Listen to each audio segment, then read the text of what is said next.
let me ask this. There's an old Dusty Rhodes phrase that I've heard. Where was the money?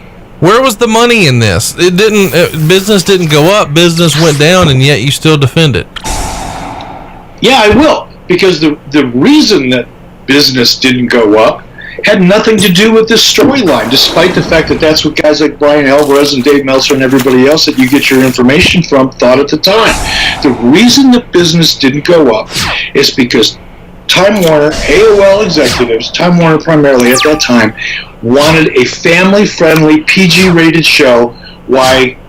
While we were watching, people giving birth to hands and all, Stone Cold Steve Austin flipping people off, chugging the beer in the ring, doing all of the adult, edgy shit that we used to do.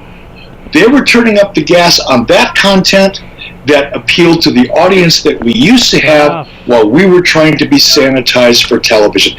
That's the reason WCW went down the tubes, not because of this freaking angle. It's so juvenile. Honestly, it really is. Still pisses me off, can you tell? Well, I mean, business went down because some dumbass told 600,000 people to change the channel because he was so caught up in poking the bear and beating the other guy and sort of poking fun at what shortcomings their program had.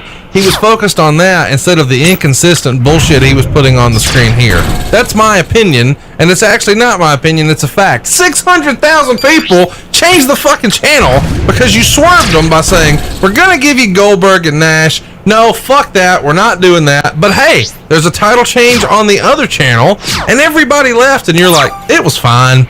Business was bad because we couldn't have old ladies give birth to a hand, which hadn't even happened here yet. It happened in 2000.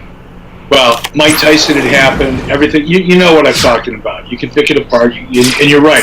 But I did say earlier on, when you asked me to defend that shit, as far as the Mick Foley and, hey, there's something going on over there, there's going to be title change, bad. I told you, can't defend it. It was a choice. It was a tactic that had worked previously. It didn't work this time.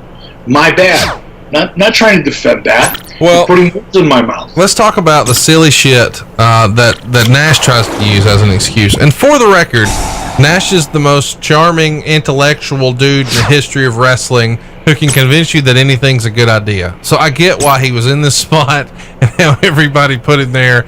I mean, Nash is a hell of a salesman. I'm co-signing. However, he says, well, the idea was we're going to make Goldberg run through all of us, but that didn't happen because he hurt himself.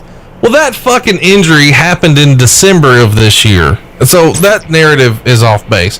Hulk Hogan even goes back and says, despite what you're saying here, this angle, the finger poke of doom, this is the beginning of the demise. I mean, you know why Hulk says that? Because that's the narrative. And that's kind of the pattern there. It's really easy to jump on that bandwagon. So, man, that was the beginning of the end. I had nothing to do with that. That wasn't me, man. They wanted me to do that. It's the Kevin Sullivan disease. It's really easy when you're trying to make yourself look good, or when you want other people to take the heat for something, to distance yourself from it. I can't justify what he did, what Hulk did or didn't say, or what Kevin did or didn't say, because I wasn't there. I didn't hear it. All I'm telling you is nobody that was in that ring on that particular night said, Eric, I don't think this is a good idea. That's my next question. When everybody comes back through the curtain, is everybody all high fives? Everybody thinks, hey, man, we did it. This was great. I believe they did because of the heat that it got. That's the thing. You can break this thing down. You can talk about it with 20/20 hindsight, 20 years later, and you could be a brilliant, commentator on this particular subject 20 years later. But if you go back and you look at that scene and you put yourself in that moment and you look at the heat that NWO got, Scott, Paul, Kevin, when they had him handcuffed to the ring, and I was doing the play-by-play and the sound effects, the spray paint can and the electric, cattle prod and all that, that ring was filling up with garbage. That was real heat, regardless of what wannabe writers say. That was real heat. And anytime you can get real heat, which is so rare, I'd like anybody to go back in the last 15 years and give me an example of real heat that we've seen. You haven't. You see Pavlov's dog heat. You see heat that, that was what was supposed to happen. That was interesting. The wrestling was really good.